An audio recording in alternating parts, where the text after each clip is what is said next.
Okay, Assalamualaikum warahmatullahi wabarakatuh. Okay, bersama Cikgu Adina hari ini kita akan masuk bab baru iaitu bab 4.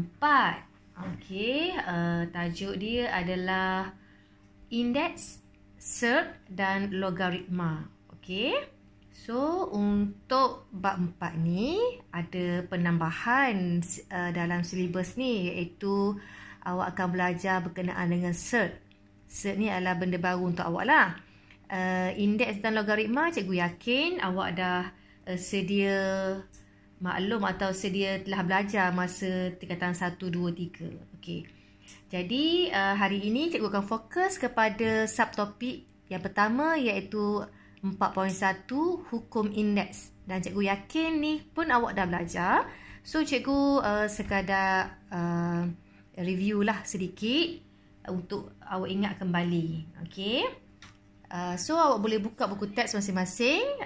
Kita akan belajar daripada muka surat 90 hingga muka surat 95. Okey. Alright. So di sini ni hukum indeks. Cikgu yakin awak semua dah biasa atau familiar dengan 9 hukum indeks ini. Okey. So yang pertama, A kuasa kosong. Okay, so A ni adalah sekadar kita kata sekadar pemboleh ubah. Maknanya A tu adalah sebarang nombor. Sebarang nombor ataupun sebarang huruf apabila dikuasakan dengan kosong, dia akan bersamaan dengan 1. Okay, contoh 6 kuasa kosong, tetap dapat 1. Contoh 100 kuasa kosong, tetap dapat 1. Okey. Ataupun K kuasa kosong. Ya, tetap dapat 1. Okey. Itu hukum indeks yang pertama. Maknanya awak kena ingat sebarang huruf, sebarang nombor apabila dikuasakan dengan kosong, ia akan dapat 1. Okey, boleh? Nombor 2, hukum indeks yang kedua adalah apabila sebarang nombor ataupun sebarang huruf dikuasakan dengan 1, dia akan dapat balik dengan asal dia tu. Contohnya kalau A kuasa 1, dapat balik A lah. Dapat diri dia sendiri. Kalau contohnya 7 kuasa 1, so akan dapat 7. Kalau 60 kuasa 1, dapat berapa? Dapat 60. Jadi awak fahamlah. Jadi kalau kita tengok sebarang nombor, contohnya nombor 45. Dia tak ada kuasa dekat sini. So awak juga boleh katakan iaitu 45 itu adalah kuasa 1. Maknanya dia sama juga 45 kuasa 1. Maknanya sebarang nombor, sebarang huruf yang tak nampak kuasa di atas dia tu, dia adalah kuasa 1. Okey, boleh? Okey. Ni beres? Beres. Okey, nombor 3 pula. A kuasa negatif 2. Kita juga boleh tulis dia sebagai A sama dengan A kuasa negatif 2 sama dengan 1 per A kuasa 2. Maksudnya di sini untuk asas yang kuasa dia negatif, kita boleh change, kita boleh tukar kuasa yang negatif tu jadi positif. Dengan cara dia, kita jadikan dia 1 per, pecahankan dia supaya asas tadi jadi penyebut dan penyebut tu berkuasakan positif. Gitu. Maksudnya kalau maknanya negatif ni, senang cerita negatif ni akan bertukar jadi 1 per. Gitu. Jadi 2 tu automatik akan jadi positif. Maknanya A kuasa 2. Gitu. Okay, contoh dia kalau cikgu buat, okey, 5 kuasa negatif 3 contoh. Okey, dia akan bertukar jadi negatif ni kan, negatif dia akan tukar jadi 1 per. And then 5 letak bawah, kuasa 3 positif. Okey. Kalau dalam bentuk huruf sekalipun. Contoh M. M kuasa negatif 10. Kuasa berapa tak kisah. Sini dia bagi contoh kuasa 2. Dia bagi contoh. So, sama dengan 1 per M kuasa 10. Maknanya negatif tu dia tukar kepada pecahan. Dapat 1 per dan M duduk bawah dengan kuasakan dengan 10 nombor tadi tu. Okey, boleh? Settle 3. Okey, 4 pula. Okey, 4. Okey, ni punca kuasa ataupun kita panggil root. Maknanya asas tu dia punca kuasa, juga boleh ditukar kepada bentuk asas yang ada kuasa. Okey, cara dia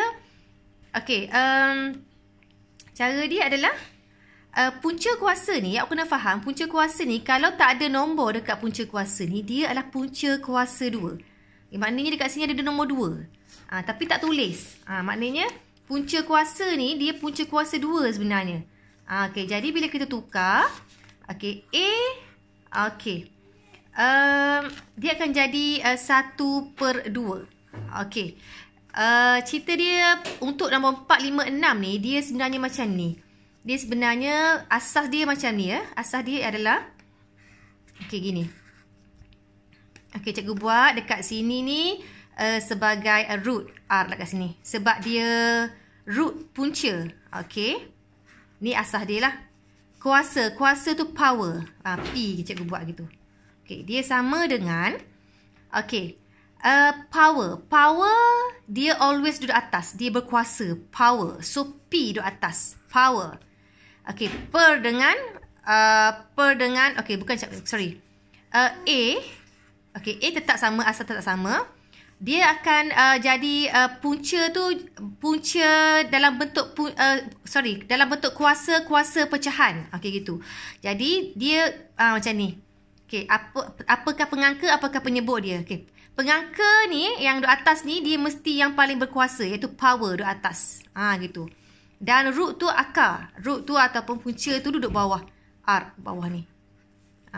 Jadi dia sebenarnya daripada bentuk punca, bentuk root ni, kita tukar kepada bentuk kuasa. Dia sebenarnya adalah power per root. Power per root. Maknanya kuasa per punca. Power per root. Gitu. Jadi contoh yang dia buat ni, contoh yang dia bagi nombor 4 tu. Okay, nombor 4 tu dia bagi punca kuasa 2. Okey, A ni macam tadi yang nombor 2 tadi, indeks nombor 2, sebarang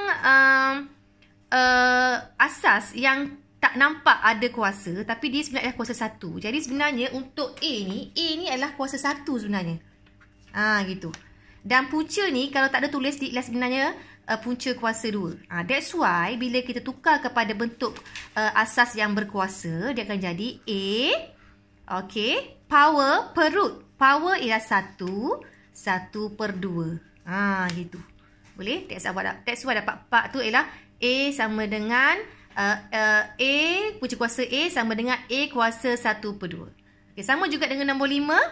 Okay, nombor 5 tu, nombor 5 ni dia punca kuasa 3. Maksudnya root dia 3 dan dia punya kuasa bagi A ialah 1. Gitu. Jadi that's why A tu lah A kuasa 1/3. Power per root. Kuasa per punca 1/3. Okay. Nombor 6 pula ni. Tengok punca kuasa 3. A kuasa 2. Okay. Jadi A kuasa 2 maksudnya power dia 2.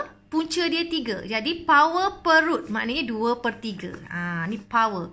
Power per root. Okay. Nampak?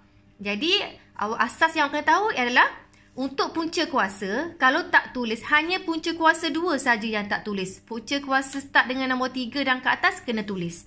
Jadi awak kena tahulah kalau punca kuasa tu dia tak tulis, maknanya dia confirm punca kuasa 2.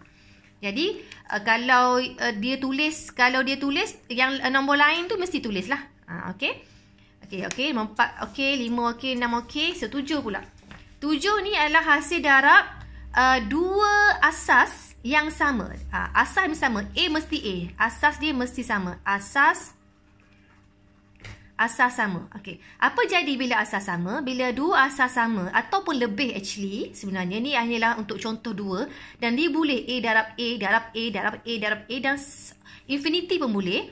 So ni sekadar untuk tunjuk bahawa sekurang-kurangnya dua asas yang sama apabila didarab, dia boleh jadi satu asas saja. Satu asas saja dan digabungkan punca dia, digabungkan kuasa dia.